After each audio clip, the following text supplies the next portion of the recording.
Tonight on Reporting Scotland, minimum pricing for alcohol is backed by judges in Edinburgh after they reject an appeal by whisky makers. A drink driver who caused the death of this woman in a crash as she returned from her son's wedding is jailed for 7.5 years. Always remember your wedding day, you know, it's the highlight of your life, you know, at times, and to lose your mum the next day in such tragic circumstances, it's going to be tough. Everybody was there, they've seen the happiness and they've seen the sadness. Also tonight, an Aberdeen hotel owner apologises after making what are described as homophobic comments at a dinner. And later in the programme, the Scottish Green Party urges the people of Scotland to back holding another independence referendum in the wake of the Brexit vote. And cup fever comes to Greenock as Morton take on Aberdeen in their first Hampden semi-final for decades.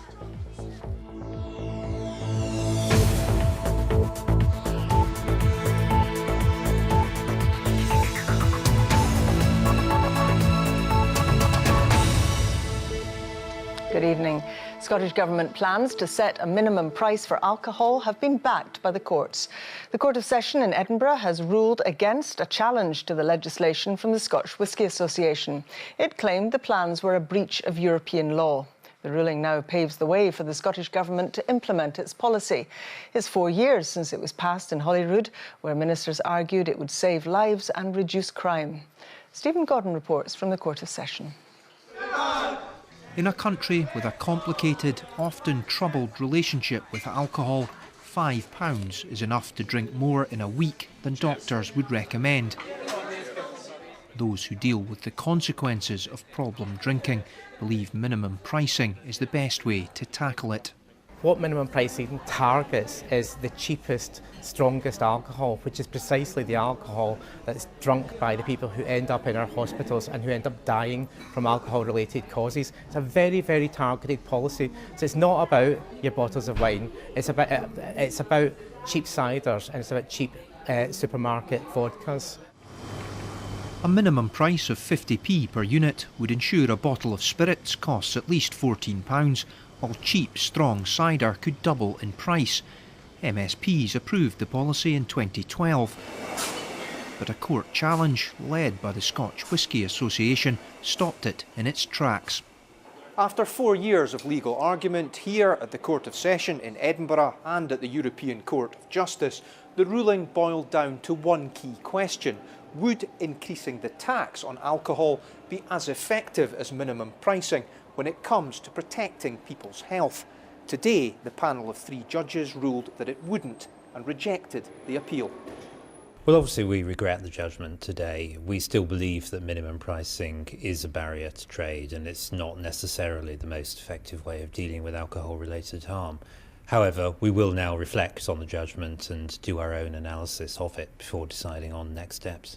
Now that it's been tested twice in the courts, it's got that overwhelming backing of Parliament, we need to be able to move forward with this policy because it will save lives. The overwhelming evidence points us in that direction. So I would hope that this now does spell the end of the legal delay.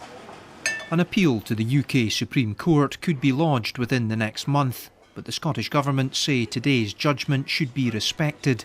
Their aim to make minimum pricing a reality as quickly as possible. Stephen Godden, Reporting Scotland, Edinburgh. A drink driver who crashed into a taxi, causing the death of a woman as she returned from her son's wedding, has been jailed for 7.5 years. 21-year-old Stephen Benny was being chased by police and had been driving at up to 80 miles an hour. Mary Laurie was getting into the taxi with her husband when the crash happened in the Easterhouse area of Glasgow last November. Aileen Clark reports from the High Court in Glasgow. This family have lost a mother, wife, a grandmother. For Marie Laurie was all of these things and more. They came to court hoping for a sentence which might begin to reflect their loss. It's never enough compared to what we've lost, but we got enough for us to be happy today. Mrs. Laurie was killed and her husband seriously injured when Stephen Benny crashed his car into the taxi they had just got into last November. Benny, 20 years old at the time, was being followed by police and was driving at high speed when he drove through a red light and then hit the taxi. The judge jailed him for 7.5 years. On sentencing, Lord Boyd said to Benny that Marie Laurie had been returning home with her husband from her son's wedding. One of the happiest days of her life, he said, and in an instant, that life was gone. He said it was difficult to imagine a more serious level of dangerous driving. You had no licence, he said, you weren't insured, you'd taken alcohol, you didn't stop when the police signalled to you to do so, and you reached 80 miles an hour in a 30-mile-an-hour zone. You'd even turned your headlights off, he said. It was the wedding of her son Martin that Mrs. Laurie was on her way home from. And although the two events are now intertwined, he says he can't dwell on Benny and his reckless actions that night. My mum is when my thoughts on anything else. He's just a boy that had a bad experience and he's cause of death, and to be honest with you, he could be ruined for the rest of his life as well. So let's hope he takes from that, and moves on, and let's hope he can manage to get over the fact that he's killed somebody. I've no hatred. As I say, it's not something that I want to be filled with anger. I would only ruin myself. The first anniversary comes next month, a difficult time for the family. Never forget those 2 days of my life. As you say, you always remember your wedding day. It's the highlight of your life. At times, and to lose your mum the next day in such tragic circumstances, it's going to be tough. It's going to be tough for the whole family. Everybody's going to, everybody was there. They've seen the happiness and they've seen the sadness. Aileen Clark, reporting Scotland, Glasgow. The man accused of murdering an Inverness-born policeman may have cooked and eaten parts of his body, a court has heard. The remains of 59-year-old Gordon Semple were found when investigators searched a South London flat. They discovered his DNA on cooking utensils in the kitchen belonging to Stefano Brizzi, who denies murder but admits dismembering and disposing of Mr. Semple's body. The UK Brexit Secretary David Davis has been hearing a range of Scottish opinions about negotiations on leaving the European Union. He met his opposite number in the Scottish Government, Mike Russell, as well as business leaders during a visit to Glasgow. And he heard a call for more clarity about the shape that Brexit is going to take. Here's our business and economy editor, Douglas Fraser. Protective headgear may be required for the man with a challenging new job, Secretary of State for exiting the European Union. Tell me what you're doing. Well, I teach David Davis was in listening mode on Clydeside today at this business startup centre, a first fruit from the new Glasgow City Region deal. This was while, across the North Sea, his boss was at her first Brussels summit as Prime Minister, emphasising that Britain's fully in until it's fully out. Yet other governments think the British will eventually change their minds and remain in the European club. That's not going to happen. I mean, the Prime Minister has made clear that the now infamous phrase, Brexit means Brexit, it's going to happen. The people have given us an instruction. We have to carry it out. The UK government has to negotiate with 27 governments across Europe and devolved administrations around the UK. The trickiest one is probably with Scotland's Brexit Minister. After they met today, the Holyrood Minister was looking for clarity rather than the hints of what we might expect. This is a matter of enormous significance to Scotland, to our economy, to the way we live, to the European citizens who live here and the citizens of Scotland that live elsewhere. Hints are not good enough. There must be meaningful, open discussion of what happens next. And that's the message I gave to David Davis this morning. This is about tone, it's about attitude, it's about the human component. Next, meeting business representatives at Strathclyde University, they raised concerns about foreign recruitment and access to markets. And while rebuffing calls for devolved power over immigration, David Davis insists this is more than just listening to pressure groups. These are not just lobby groups, these are the people of Scotland. They represent various groups of people of Scotland. And yes, it will have an influence. It'll have an influence on things like fisheries policy when it comes out. It'll have an influence on farming and our approach to negotiation there. It'll have an influence on our approach to negotiations of things like data. A single issue that came up today was raised by one of the financial services people here, management data. Every time we have one of these meetings, some important new issues come up. There are many Scottish voices around the table at the meeting here today, from fisheries to universities, all looking for risks as well as opportunities in these extremely complex Brexit negotiations ahead. They're not yet talking about outcomes, they're talking about the inputs and the process that will decide which voices dominate. Douglas Fraser, reporting Scotland, Glasgow. Two people have been charged with human trafficking for the purposes of prostitution. The arrest took place in the Gorgie area of Edinburgh. A 40-year-old man and 32-year-old woman will appear at Edinburgh Sheriff Court next month. The charges follow a day of action by police to target trafficking. A well-known Aberdeen hotel owner has apologised after making what were described as homophobic comments at a fundraising dinner. Stuart Spence used a term regarded as highly derogatory, which, to warn you, will be mentioned in Stephen Duff's report in a moment, a number of times at the charity event last night. Well, Stephen joins us now from outside the five-star Marcliffe Hotel now. Stephen, what happened? Well, Sally, Stuart Spence owns the Marcliffe Hotel here in the West End of Aberdeen, the city's only five-star hotel. He's a well-known businessman, entrepreneur, awarded the MBE for his services to the tourist industry. At a fundraising dinner last night, he was speaking and he used the term poof or poofs a number of times when he was claiming that the hotel industry had a history of employing homosexuals, and he said himself he'd never employed a homosexual. Now, today, Mr. Spence apologised sincerely for what he described as ill-advised comments, saying he was mortified, and he said as far as he was concerned, the Marcliffe was inclusive for staff and guests, whatever their sexual orientation. Well, you say he has apologised. What's the reaction been to his remarks, though? Well, the event last night was for the Hospitality Industry Trust, which helps find funding for young people who want careers in the hospitality industry. We're told by one guest that the chief executive quickly disassociated himself and the organisation from the comments, getting a round of applause in response. Today, it put out a statement saying that it was shocked and distressed by what Mr. Spence had to say, saying the hospitality industry is known for being inclusive and diverse. Stonewall Scotland says the comment shows how far there is to go before LGBT staff can feel safe and included in the workplace. It says if there is one positive from what Mr. Spence had to say, it is the strong reaction and the strong criticism he's received. Stephen Duff in Aberdeen, thank you very much. The Scottish Government says it will carefully consider proposals to introduce measures to pardon gay men who were convicted of historical offences which have since been abolished. The SNP MP John Nicholson failed earlier today in a bid to have automatic pardons introduced in England and Wales on a similar issue. The UK Government says it will grant pardons to people who apply and meet criteria south of the border. The operators of the Fort William aluminium smelter have confirmed they're in negotiations to sell the plant. The operation employs around the area. There have been local fears that a review by owners Rio Tinto could lead to the closure of the factory, but it's believed the discussions could lead to its being sold as a going concern. You're watching BBC Reporting Scotland. It's 18 minutes to 7. A reminder of tonight's top story. A minimum price for alcohol is given the go-ahead after judges rejected an appeal by whisky makers. And still to come, Greenock Morton prepare for their first Hampden semi-final in 35 years.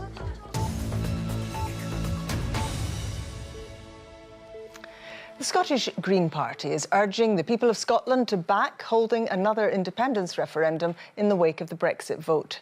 Speaking at his party's autumn conference, the co-convener Patrick Harvey pledged his support for the Scottish Government's stance.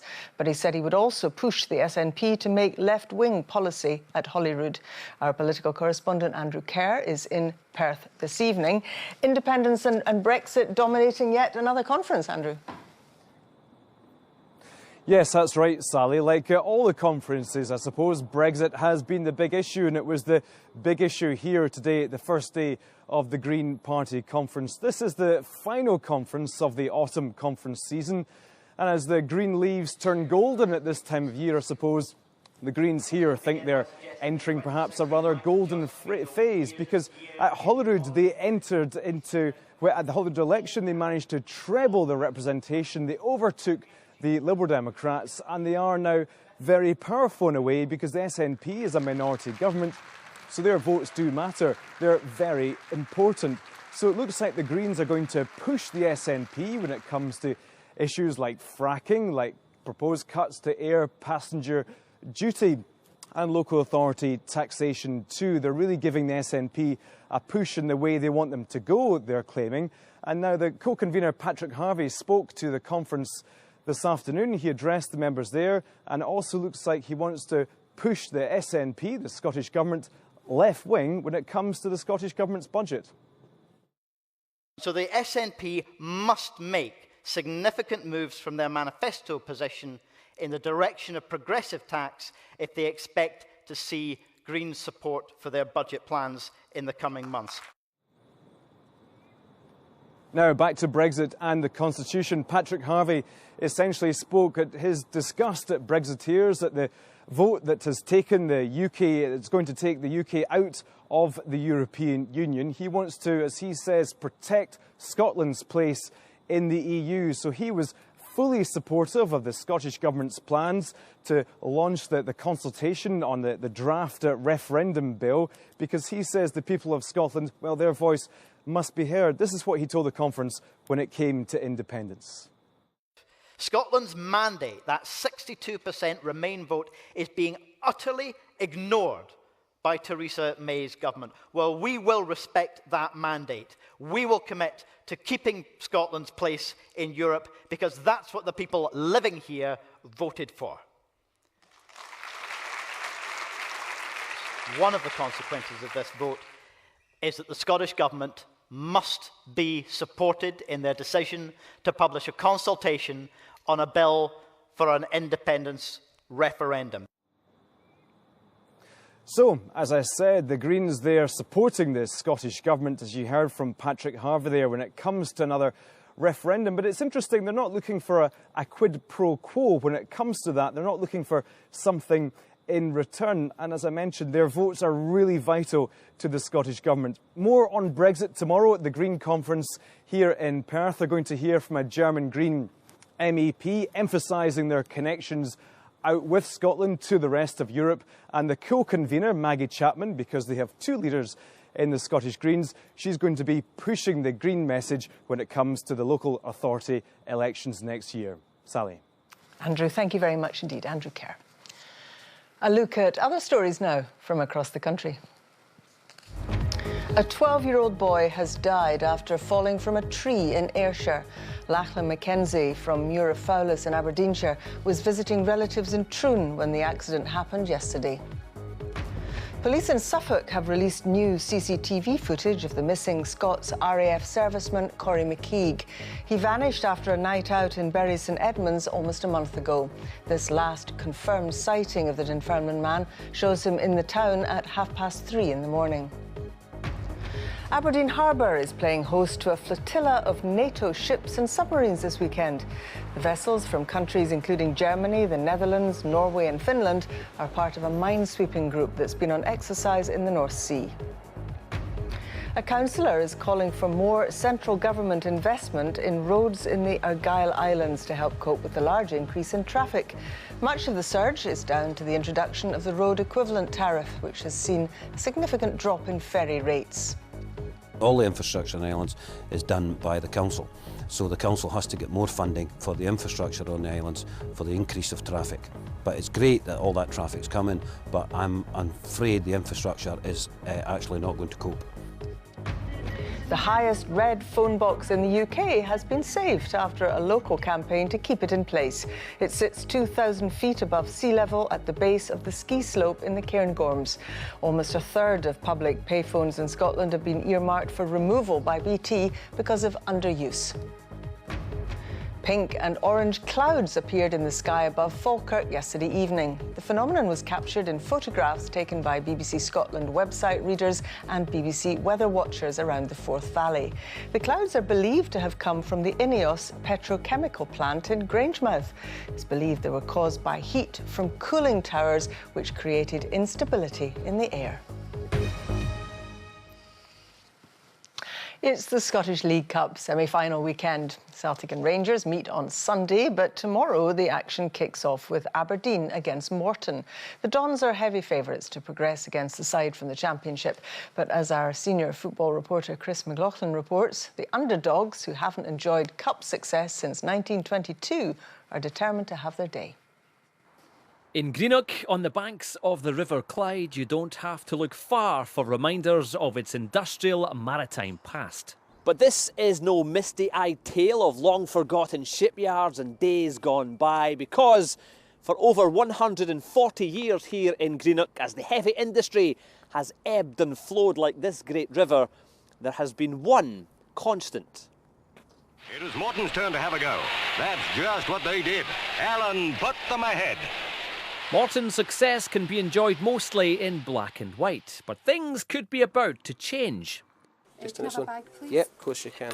That's £15 altogether. Merchandise tills are ringing to the sound of optimism. We've not had an easy time in Greenock. There's been lots of ups and there's been lots of downs, but it's an incredible community with an incredible community spirit. Just ask the kitman who's been at the club for 41 years. Would it be going too far to say this club has been your life? Aye, it's cost me about a dozen girlfriends, I think, in the past. Still single.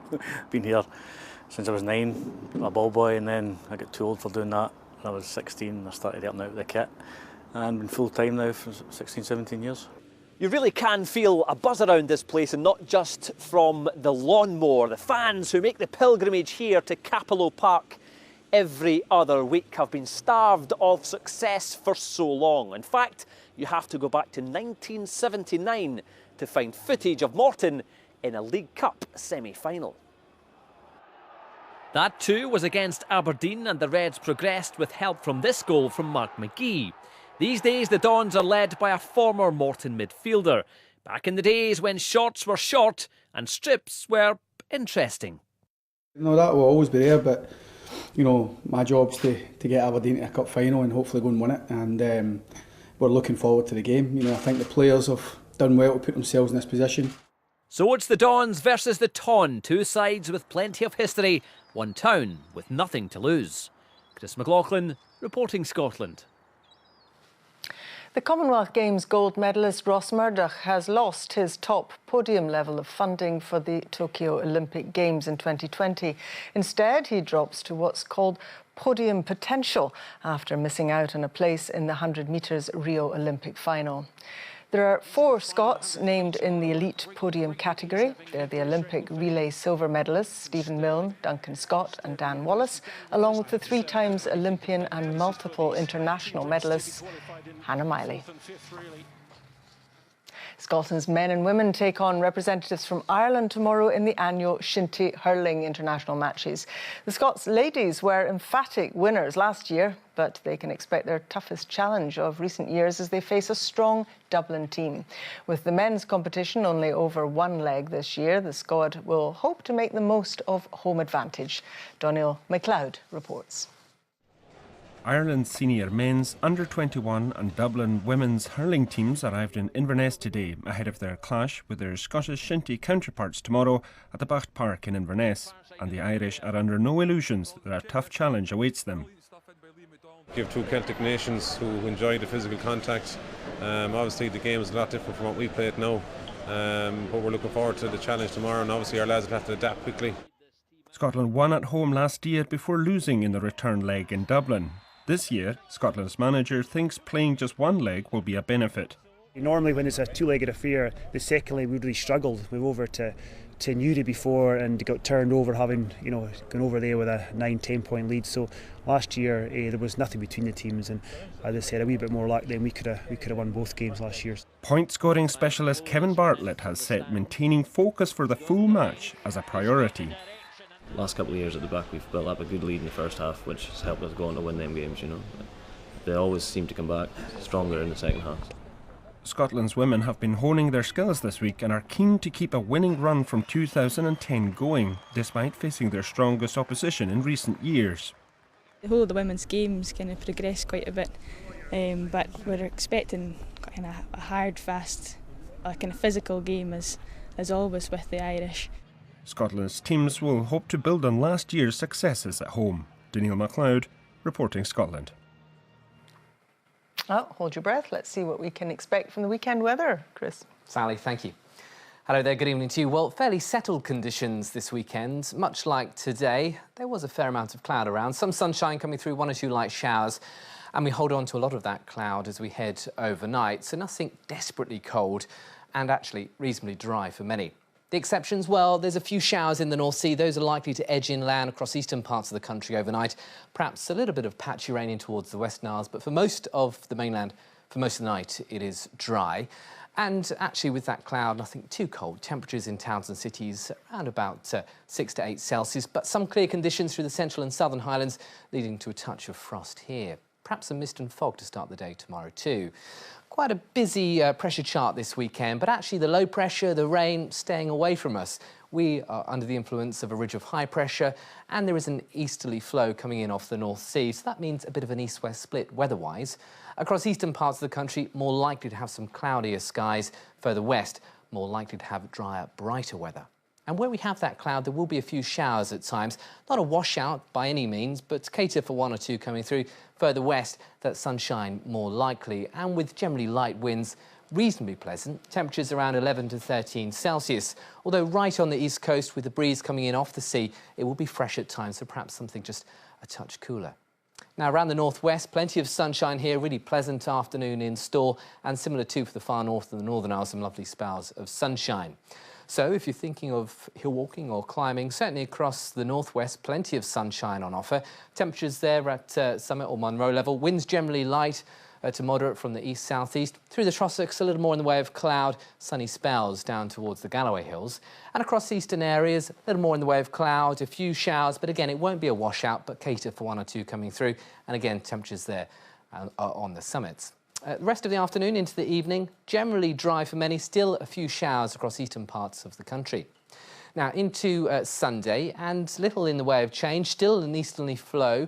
There could well be a little fog around to start the day on Sunday, but plenty of sunshine once it comes up across western parts. Further east, more likely to have some cloud and a few showers. And the wind's backing northeasterly, so perhaps just a shade down temperature-wise.